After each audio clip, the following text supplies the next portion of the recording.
स्वागत आहे मित्रांनो तुमचं स्टडी कल्चर या यूट्यूब चॅनलवर. तर आज आपण बघणार आहोत की मॅथ्सचा पार्ट आपण बघणार आहोत सेट एक्झामचा. तर आता येणाऱ्या सेट एक्झाममध्ये हे मॅथ्स पार्टचे काही मी आज जे क्वेश्चन घेत आहे ते तुम्हाला येऊ शकतात. चला तर आपण जास्त वेळ न घालवता आपल्या व्हिडिओला सुरुवात करूयात. तर बघा, पहिला क्वेश्चन आहे, काही विशिष्ट किमतीला 15 किलो तांदळाची खरेदी होती. जर ही किंमत 50% वाढली तर तेवढ्याच रकमेत किती तांदूळ खरेदी करता येईल? तर बघा, याच्यामध्ये ऑप्शन दिले आहेत. ऑप्शन ए आहे 13 किलो, ऑप्शन बी आहे 20 किलो, ऑप्शन सी आहे 10 किलो, ऑप्शन डी आहे 12 किलो. तर बघा मित्रांनो, काही विशिष्ट किमतीला 15 किलो तांदळाची खरेदी होती. तर जर ही किंमत किती टक्क्याने वाढली आहे? 50% वाढली. तर तेवढ्याच रकमेत किती तांदूळ खरेदी करता येईल असं दिलेलं आहे. तर बघा, इथे स्पष्टीकरणमध्ये आपण सॉल्व केलेलं आहे. बघा, समजा तांदळाचा दर 1 रुपये प्रति किलो आहे. तर 15 किलो तांदूळ खरेदीसाठी किती रुपये लागतील? 15 रुपये लागतील, बरोबर. तर आता आपण काय करणार, 15 भागिले 1.50 करणार आणि हे कॅल्क्युलेशन केल्यावर आपलं आन्सर येईल 10, बरोबर. मग किती खरेदी करता येईल? 10 किलो. तर असे एवढ्या सिंपल पद्धतीचे हे गणित हे येत असतात. तर तुम्ही हा पार्ट अजिबात चुकू द्यायचा नाही आहे. तर बघा मित्रांनो, ह्याच्यामध्ये तुम्हाला जास्तीत जास्त जर स्कोअर करायचा असेल तर प्रत्येक गणिताचं पार्टमध्ये, आता हा पार्ट आहे आपला शेकडेवारीवर आधारित आहे. हा पार्ट आपला कशावर आधारित आहे? शेकडेवारीवर. तर बघा, शेकडेवारीचे गणित हे तुम्हाला माहिती येतच राहतात सेट एक्झाममध्ये. तर अशा प्रकारचे जर आले तर कसे सॉल्व करायचे हे तुम्ही प्रॅक्टिस करा, अशा पॅटर्नचे क्वेश्चन. आणि तुम्हाला अजून अशा पॅटर्नचे क्वेश्चन पाहिजे असतील तर कमेंट्समध्ये सांगा.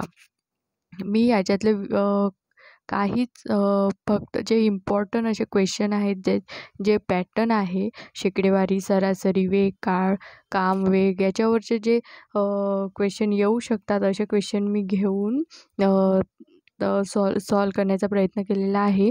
तर तुम्ही बघा मित्रांनो, तर त्या पॅटर्नने तुम्हाला अशाच पॅटर्नचे सम्स मॅथमधले गणितं हे येतील. तर तुम्ही करायला हवे, प्रॅक्टिस करा, म्हणजे तुम्हाला कळेल. आणि ह्याच पॅटर्नचे येतील तर तुम्ही त्याचा सराव जास्तीत जास्त करा.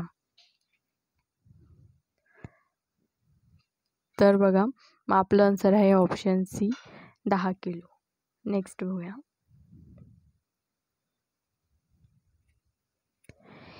एचा पगार बी पेक्षा कितीने कमी आहे? 20% कमी आहे. तर एचा पगारपेक्षा किती टक्के जास्त आहे? बरोबर.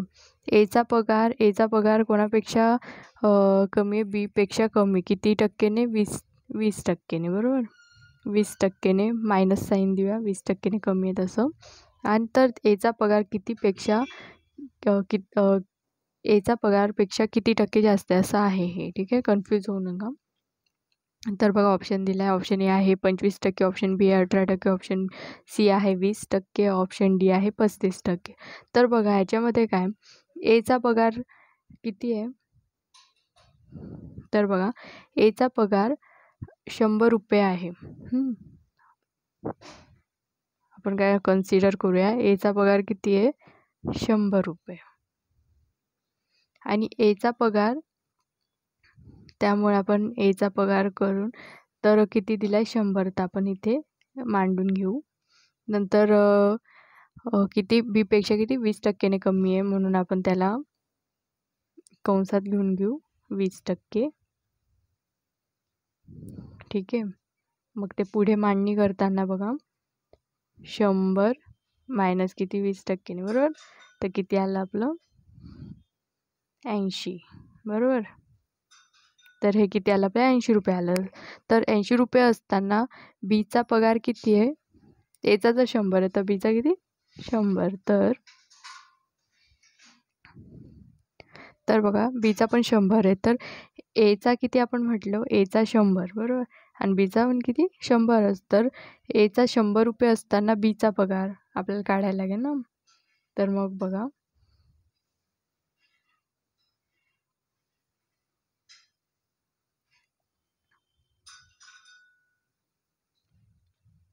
तर कसं करायचं आहे बघा एवढं आपली मांडणी होती. तर पुढे कसं करायचं एचा पगार किती बोलले 100 बरोबर गुणीला करायचं बीचा 100 छेदात आपलं किती आलं हे 80 बरोबर कॅल्क्युलेट करून. तर आता हे पूर्ण कॅल्क्युलेशन करून आपलं किती येतं 125 बरोबर. तर मग किती झालं बरं बीचा पगार एपेक्षा कितीने जास्त आहे 25% जास्त आहे. तर मग बघूया चला ऑप्शनमध्ये आहे का बघा ऑप्शनमध्ये आहे. तर याचा आन्सर आहे ऑप्शन ए 25%. अशा प्रकारे सॉल्व करायचे खूपच सिम्पल असतात. कन्फ्यूज व्हायचं काहीच काम नसतं. इतकं सोपं असतं. तुम्ही हातातून हे मार्क्स घालवून टाकतात. तर तुम्ही थोडंसं लक्ष देऊन करायचं आहे बरोबर. हे तुम्हाला सॉल्व करता येईल. खूपच सोपं असे आहे ते गणितं. चला आता आपण नेक्स्ट बघूया. मी कमी गणितं का घेतली आहे कारण की तुम्हाला कमीत कमी गणितांमध्ये जास्तीत जास्त नॉलेज भेटलं पाहिजे आणि त्याचं प्रॅक्टिस पण जास्त झाली पाहिजे. जर जास्तच गणितं एकदम घेतली तर तुम्ही काय करतात एक सोडतात एक प्रॅक्टिस करतात एक सोडून देतात मागचं विसरून जातात असं होतं. म्हणून मी हे खूप स्लोली असे कमी गणितं घेऊन तुम्हाला समजवण्याचा प्रयत्न केलेला आहे. चला आपण नेक्स्ट बघूया. एका विद्यार्थ्यास परीक्षेत 20% गुण मिळाले व तो 10 गुणांनी नापास झाला. दुसऱ्या एका विद्यार्थ्यास 42% गुण मिळाले व तो 1 गुण अधिक मिळवून पास झाला. तर किती गुणांची परीक्षा किती गुणांची होते? तर ह्याच्यामध्ये बघा काय दिलेलं आहे एका विद्यार्थ्यास परीक्षेत किती गुण मिळाले 20% बरोबर आणि तो किती गुणांनी नापास झाला 10%. तर दुसऱ्या विद्यार्थ्यास 42% गुण मिळाले व तो 1 गुण अधिक मिळवून पास झाला. तर परीक्षा किती गुणांची होती असं आहे. तर ऑप्शन ए दिलाय 50, ऑप्शन बी दिलाय 52, ऑप्शन सी दिला 48, ऑप्शन डी आहे 46. तर बघा 5 विद्यार्थ्यांची गुणांची टक्केवारी 42 झाली. तर बघा स्पष्टीकरणमध्ये बघा तुम्ही खूप सोपं असं मी सॉल्व करून दिलेलं आहे. तुम्हाला कळायला हवं आहे. नापास विद्यार्थी गुणांची टक्केवारी किती 20% बरोबर आणि दोघांच्या टक्केवारीतली फरक हे बघा दुसऱ्या एका विद्यार्थ्यास किती 42% गुण आहे बरोबर. तर नेक्स्ट बघा मग काय करायचं ह्याच्यामध्ये 42 आपलं काय दिलेलं आहे 42 - 20 करून घ्यायचं हे येतील 22 म्हणजेच 22% बरोबर आणि 5 विद्यार्थ्यास एक गुण काय अधिक आहे बरोबर. हे बघा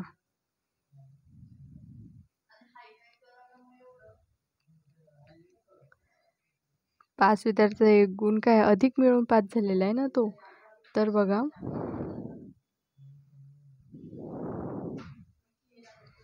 मग काय घ्यायचं अधिक आहे म्हणजेच त्याचा आपल्या दोघांचे फरकचं काय करायचं गुणोत्तर काढायला लागेल. दोघांचे गुणातील फरक काढायला लागेल ना.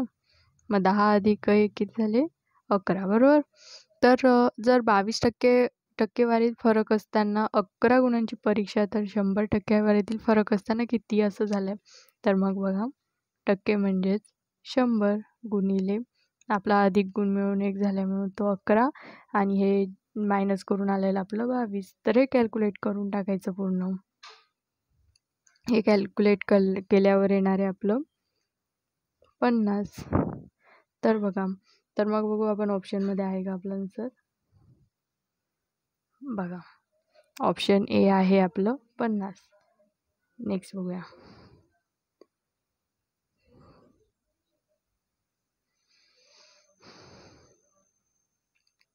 एका शहरातील मृत्यूचे प्रमाण प्रतिवर्षी दर 1010 एवढे आहे.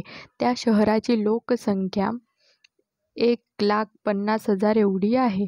तर जर त्या शहरात सरासरी रोज गुणोत्तर मृत्यू होत असेल तर ही संख्या अंदाजे किती असेल? बघा, हा क्वेश्चन कधी विचारला गेला आहे बघा, जुलैच्या सेट म्हणजे 1999 मध्ये विचारलेला गेला आहे. तर आपले ऑप्शन दिले. ऑप्शन ए आहे 1, ऑप्शन बी आहे 4, ऑप्शन सी आहे 10, ऑप्शन डी आहे 25.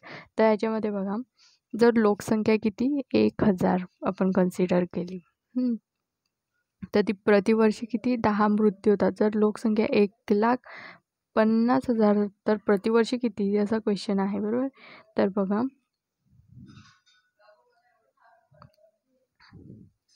काय करायचं, 1,50,000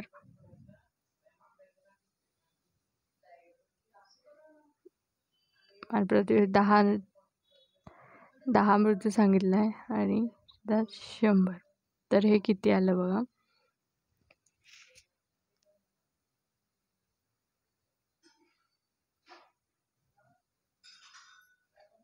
हे पूर्ण कॅल्क्युलेट करून आलं आपलं 1500, बरोबर. दिवस कसा 300, दिवस किती असतात 365 पूर्ण वर्षाचे. तर मग ह्याच्यात काय करायचं, 1500 365 भाग द्यायचा. तर ह्याचा आपला आन्सर येईल जवळपास 4. तर बघा, ऑप्शनमध्ये आहे का, तर आपलं आन्सर आहे ऑप्शन बी 4. नेक्स्ट बघूया.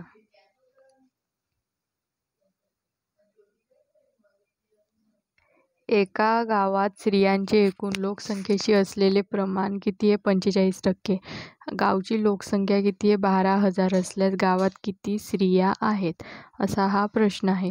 तर बघा, ऑप्शन ए आहे 5,400, ऑप्शन बी आहे 5,500, ऑप्शन सी आहे 4,500, ऑप्शन डी आहे 5,250. तर बघा, याच्यामध्ये एकदम सोपं आहे. लोकसंख्या किती 100 असल्यास किती स्त्रिया आहेत? 45. तर एकूण लोकसंख्या किती आहे? 12,000 असल्यास किती, असं विचारलेलं आहे. तर सोपी मांडणी करायची, 12,000 गुणिले 45/100, बरोबर. आणि हे पूर्ण कॅल्क्युलेट केल्यावर येईल 5,400 स्त्रिया. तर आपलं आन्सर आहे ऑप्शन ए 5,400 स्त्रिया. ठीक आहे. नेक्स्ट बघूया आपण. 13 पेन व 9 पेन्सिल 114 रुपयाला विकत घेतल्या. जर एका पेनाची सरासरी किंमत किती आहे? 6 रुपये आहे. तर एका पेन्सिलची सरासरी किंमत किती? ऑप्शन ए दिला आहे 4.5 रुपये, ऑप्शन बी आहे 4 रुपये, ऑप्शन सी आहे 5.5 रुपये, ऑप्शन डी आहे 6 रुपये. तर ह्याच्यामध्ये बघा मित्रांनो, तर ह्याच्यामध्ये बघा की किती दिलं आहे, 13 पेन आणि 9 पेन्सिली आहेत, बरोबर.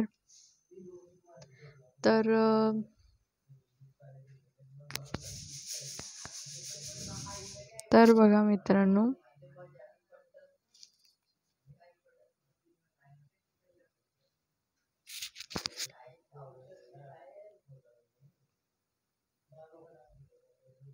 तर ह्याच्यामध्ये बघा 13 पेन आणि 9 पेन्सिल 114 रुपयाला विकत घेतल्या, बरोबर.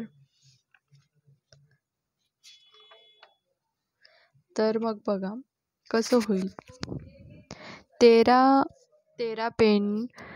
13 पेनची एकूण किंमत करायची बघा.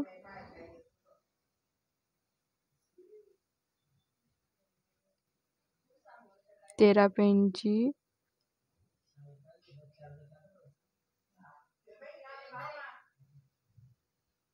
एकूण किंमत बघा. 13 पेनची एकूण किंमत किती आहे? 78, बरोबर. तर मग बघा, 13 पेन व पेन्सिलची एकूण किंमत सांगितली आहे. मग 13 पेन आणि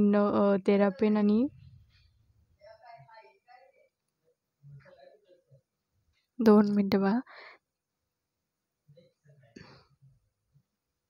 13 पेनची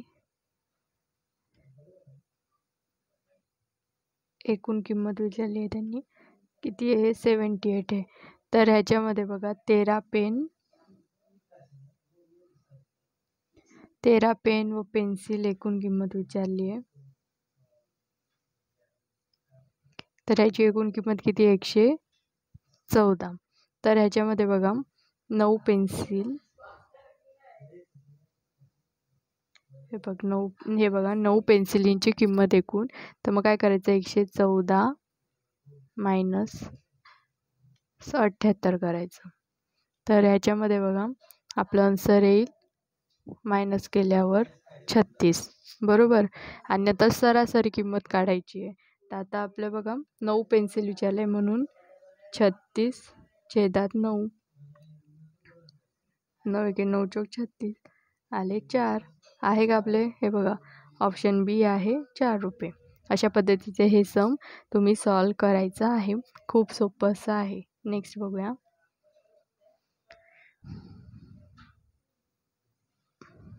नेक्स्ट बघूया आपण. हे बघा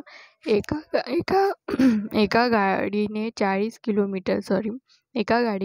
किलोमीटर वेगाने पहिला अर्धा प्रवास पूर्ण केला व ताशी 60 किमी वेगाने दुसरा अर्धा प्रवास पूर्ण केला, तर त्या गाडीची सरासरी वेग किती?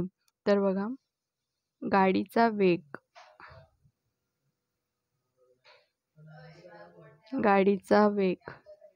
बघा गाडीने एका विशिष्ट वेळेत पार केलेले अंतर.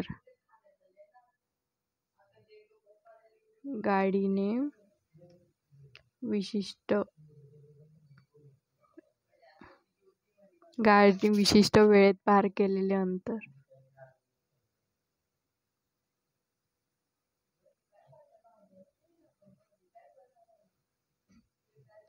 तर ह्याच्यामध्ये आहे नंतर ते अंतर पार करण्यासाठी लागणारा वेळ.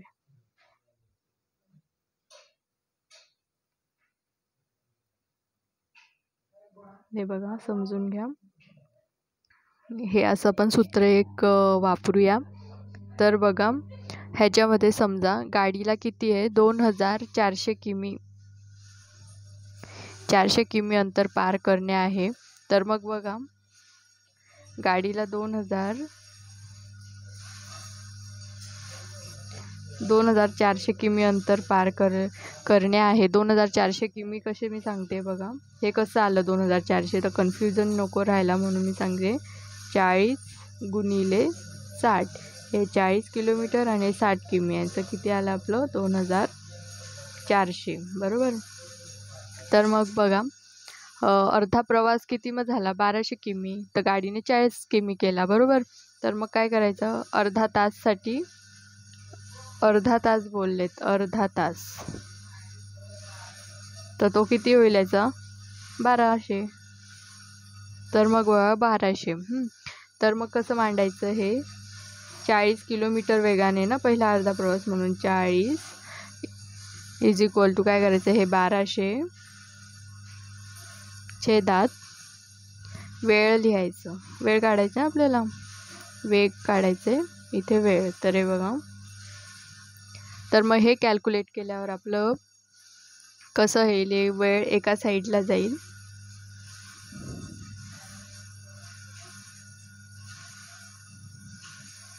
हे बघा एवढी स्टेप तुम्ही लिहून घ्या कुठेतरी, मी पुढे कॅरी करते. तर मग आता इथे बघा वेळ इज इक्वल टू 1200 आपण मगाशी घेतलेली ती स्टेप छेदात 40. तर हे केल्यावर किती येईल? 4 1 4 4 त्रिक 12 इकडे 30 तास आले. 30 तास आले. तर उरलेला अर्धा प्रवास 1200 किमी गाडीने 60 किमीने केला. तर ते पण सेम तसंच मांडून घ्यायचं आहे बघा.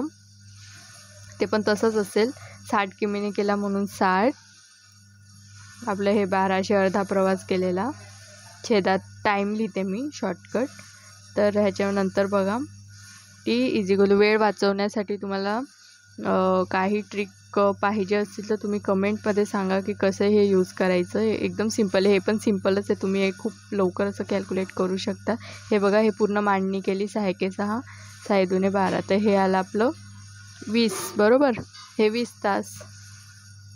बरोबर. मग पुढे काय करायचं? आता गाडीचा सरासरी वेग काढायला लागेल. हे सगळं तुम्ही लक्षात ठेवा. इथे 20 तास आले, इथे 30 तास आलं होतं. तर मग पुढे काय करायचं? ते सूत्र वापरायचं सरासरीचं. सरासरीचं सूत्र काय आपल्याला तर माहितीच आहे. सगळ्याची ॲडिशन करायची. तर मग बघा पहिले अर्ध्याने केलेले दोघंही आपण ॲड करून घेऊ. 1200 अधिक 1200 छेदात गाडीचा सरासरी वेग काढायचा आहे ना आपल्याला.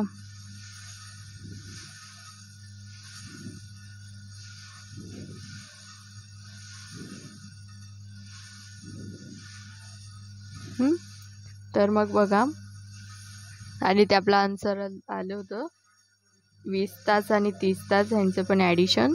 तर ह्याच्यामध्ये बघा यांच्या दोघांची ॲडिशन 1200 अधिक 1200 झालं 2400.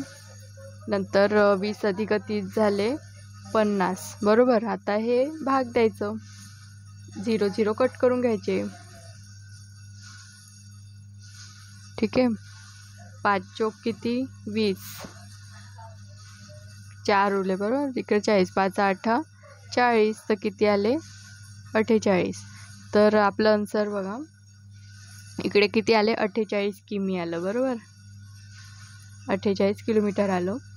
तर बघा तर आपलं आन्सरमध्ये आहे का? ऑप्शन ए आहे 48 किमी. अशा पद्धतीने सॉल्व करायचं आहे. नेक्स्ट बघूया. हे अशा पद्धतीचे IMP असतात. एक तुम्ही करून ठेवा. असे येतातच सम. या पॅटर्नचे नक्कीच येतात. काळ काम वेगवर हे येतं. हे सम कसले आपलं काळ काम वेग मधलं आहे. हे काळ काम वेगचे 1-2 गणितं तर येऊनच जातात. त्यामुळे तुम्ही नीट असं करून ठेवा. नेक्स्ट बघूया.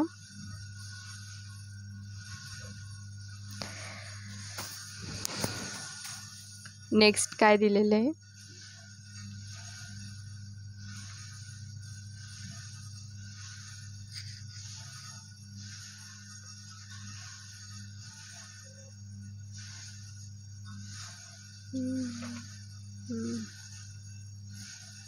काय दिलंय? 12 दिवसात 10 मजूर जेवढे काम करतात तेवढेच काम 8 मजूर किती दिवसात करतील? खूपच सोपं असं आहे. तर मग बघा हे कसं सॉल्व करायचं? 12 दिवसात किती मजूर आहे? 10 मजूर. जेवढे काम करतात तेवढंच 8 मजूर किती दिवसात करतील? खूप सोपं आहे. अशा पॅटर्नचे गणित तर येऊनच गेले असेल तर तुम्हाला हे माहितीच आहे. तर मग हे बघा हे कसं सॉल्व करायचं आहे?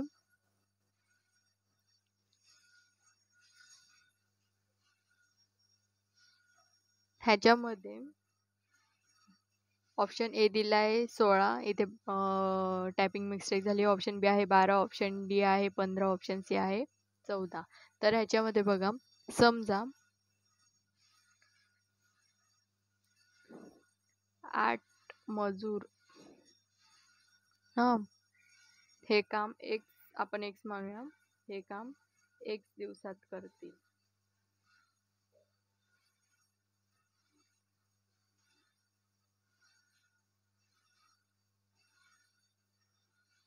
असं आपण करूया. तर 10 मजुरांनी 12 दिवसात केलेले काम.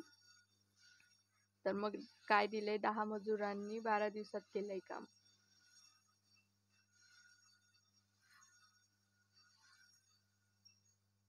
किती दिवसात केलंय? 12 दिवसात. बरोबर. मग तेच 8 मजुराचं पण सेम लिहायचं आपण. इकडे इक्वल टू करून देऊ.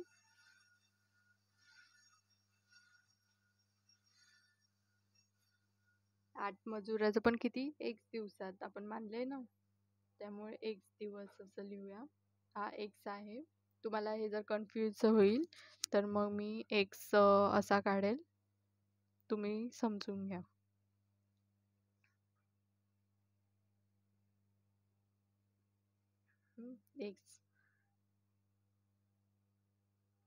एक्स दिवसात गेला. हां तर मग काय करायचं? खूपच सोपं आहे.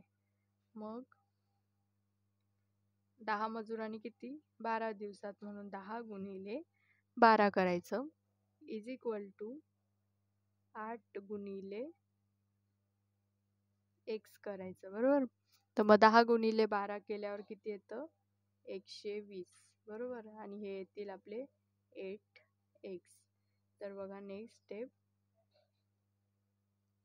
आता आपलं कसं आलं होतं, 8x इज इक्वल टू 120, बरोबर. तर मग आता हा x इथेच राहू द्यायचा, इथे हा 120, हा 8 इथे यांचं रिलेशन आहे गुणाकाराचा, तर तिकडे गेल्यावर तो भागाकाराचं होईल आणि ह्याने ह्याला भाग द्यायचा, 8 एके 8, ह्याने भागायचा 8 पंचे 40. किती आलं? 15. खूप सिंपल आहे हे बघा, किती सिंपल आहे. म्हणून ते काम पूर्ण करण्यासाठी 8 मजुरांना किती दिवस लागतील? 15 दिवस लागतील. ऑप्शन इथेच सी आपण मानून घेऊ इथे. ऑप्शन सी हे याचा आन्सर आहे. चला नेक्स्ट बघूया.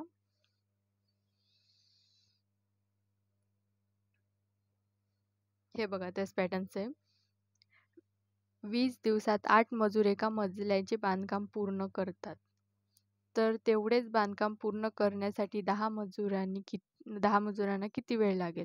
ऑप्शन ए आहे 26 दिवस, ऑप्शन बी आहे 25 दिवस, ऑप्शन सी आहे 23 दिवस, ऑप्शन डी आहे 21 दिवस. तर ह्याच्यामध्ये बघा या उदाहरणात काय समान आहे, म्हणून काम हा मुद्दा ह्याच्यामध्ये समान आहे. तर नेक्स्ट बघा कसं सॉल्व करायचं आहे हे.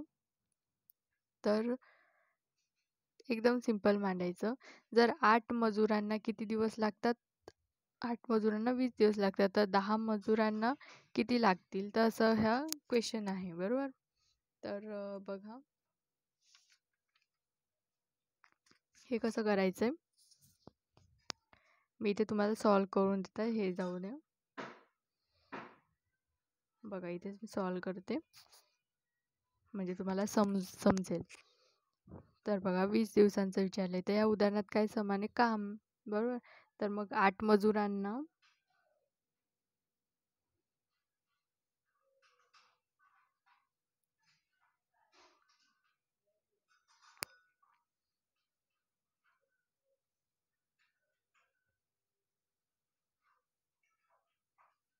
हे बघा 8 मजुरांना किती दिवस लागताय? 20. मी इथे डेज लिहिते. 20 दिवस लागतात, बरोबर. तर मग 10 मजुरांना किती असं आहे ना, तर मग काय करायचं, 10 मजूर गुणिले किती दिवस लागताय? 20, बरोबर. छेदात किती मजुरांना? 8 मजुरांना. हे असं सिंपल मांडायचं. नंतर हे कॅल्क्युलेशन करायचं. तर मग आपलं आन्सर काय येईल? 25 दिवस.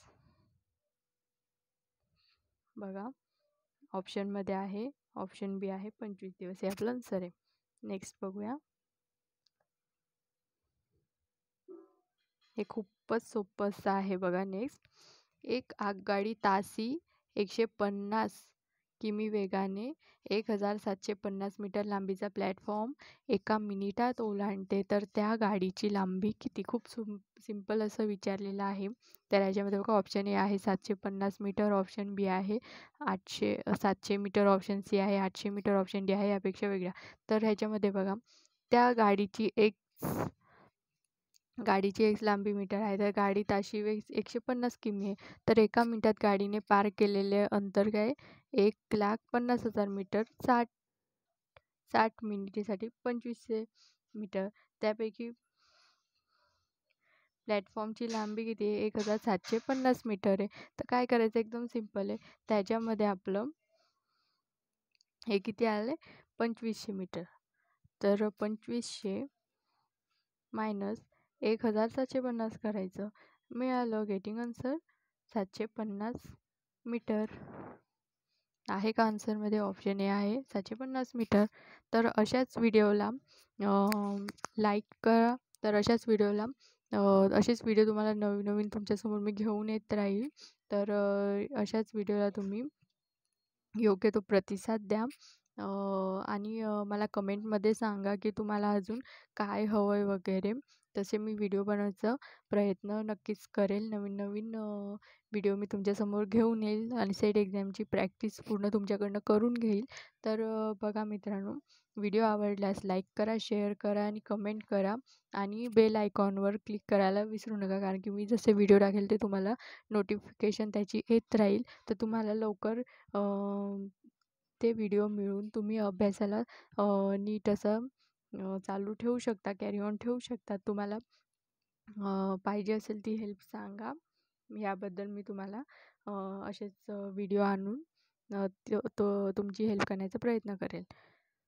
Thank you.